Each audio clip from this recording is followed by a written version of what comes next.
जय श्री कृष्णा। श्री हरि विष्णु। जय माँ लक्ष्मी। माँ लक्ष्मी की कृपा सदैव आप पर बनी रहे, आपका घर धन धान्य से भरा रहे। आइए जानते हैं घर पर ही रहकर कार्तिक माँ की पूजा कैसे करें, क्या नियम होने चाहिए तथा कार्तिक माह में कौन सा पाठ करना चाहिए। कार्तिक माह में इन 7 सरल उपाय से प्रसन्न होंगे भगवान विष्णु। आइए जानते हैं। कार्तिक माह में सुबह शाम तुलसी की जड़ में जल में दूध मिलाकर देना चाहिए और उसके आसपास सफाई करनी चाहिए। सुबह शाम घी का दीपक जलाएं। भगवान विष्णु को जो भी भोग लगाएं उसमें तुलसी का पत्ता जरूर रखें, इसके बिना भगवान विष्णु भोग स्वीकार नहीं करते हैं। इसी प्रकार इस माह में रोजाना श्री हरि और माता लक्ष्मी की पूजा अर्चना करनी चाहिए।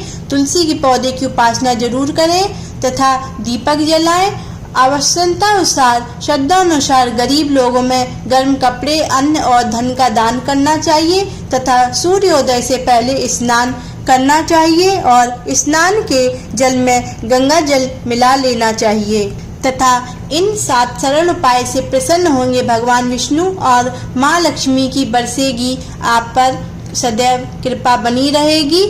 कार्तिक मास में दीपदान अवश्य करें। इस माह में भगवान विष्णु, माता लक्ष्मी, यम देव और पीपल देव के समक्ष दीप जलाने से सभी तरह के संकटों से मुक्ति मिलती है, साथ ही घर में सुख शांति बनी रहती है। इसके अलावा जो लोग नदी में दीप प्रवाहित करते हैं उन्हें मोक्ष की प्राप्ति होती है। दूसरा, नदी में जाकर स्नान अवश्य करें। स्नान सूर्योदय के पहले स्नान करें। नदी और तालाब के पास रहते हैं तो वहां जाकर करें। अगर वहां नहीं जा सकते हैं तो घर पे गंगा जल मिलाकर स्नान करें। इसमें स्नान करना दूध के समान स्नान करने के बराबर है। तथा तीसरा, लक्ष्मी स्तोत्र का पाठ रहेगा उत्तम फलकारी। कार्तिक महीने में लक्ष्मी स्तोत्र, कनक धारा स्तोत्र अथवा विष्णु स्तोत्र का पाठ करना विशेष फलदायी माना गया है।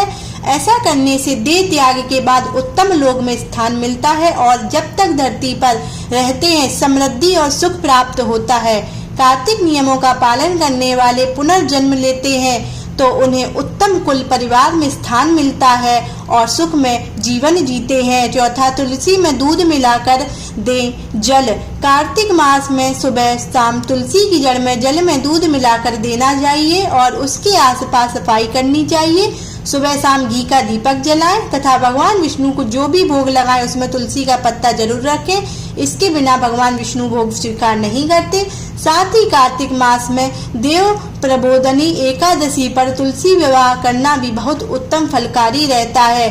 तथा चौथा, भगवान विष्णु को तिल करें अर्पित। कार्तिक मास में नियमित रूप से भगवान विष्णु को तिल अर्पित करने चाहिए। यूं तो साल भर तिल अर्पित करते हैं अच्छा है, लेकिन अगर ऐसा नहीं कर पाते हैं तो कार्तिक मास में और माघ मास में ऐसे करना उत्तम रहता है। ऐसा करने से जाने अनजाने के किए गए पापों से मुक्ति मिलती है और सद्गति प्राप्त होती है। तथा 5वां, तुलसी की मिट्टी से करें ये उपाय।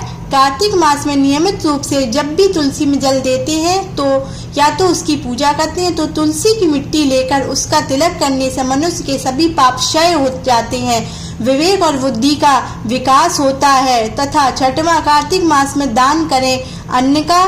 कार्तिक मास में अन्न और वस्त्र का दान करना अति उत्तम माना जाता है। अगर आप कुछ नहीं कर पाते हैं तो अन्न और वस्त्र का दान जरूर करें। ऐसा करने से वह अगले जन्म में गरीब पैदा नहीं होता है और उसे परलोक में भी अन्न और जल की कमी नहीं रहती है। तथा कार्तिक माह में ये पाठ किए जा सकते हैं। विष्णु सहस्त्रनाम का पाठ, भगवान विष्णु के विभिन्न नामों का पाठ तथा लक्ष्मी स्तोत्र का पाठ, शिव पुराण, विष्णु पुराण, श्रीमद् भागवत कथा, रामायण का पाठ, रोजाना हनुमान चालीसा या सुंदरकांड का पाठ भी कर सकते हैं। तथा कार्तिक महीने में तुलसी स्तोत्र का पाठ करना उत्तम होता है। इसके अलावा कनक धारा स्तोत्र और विष्णु स्तोत्र का पाठ भी फलदायी होता है।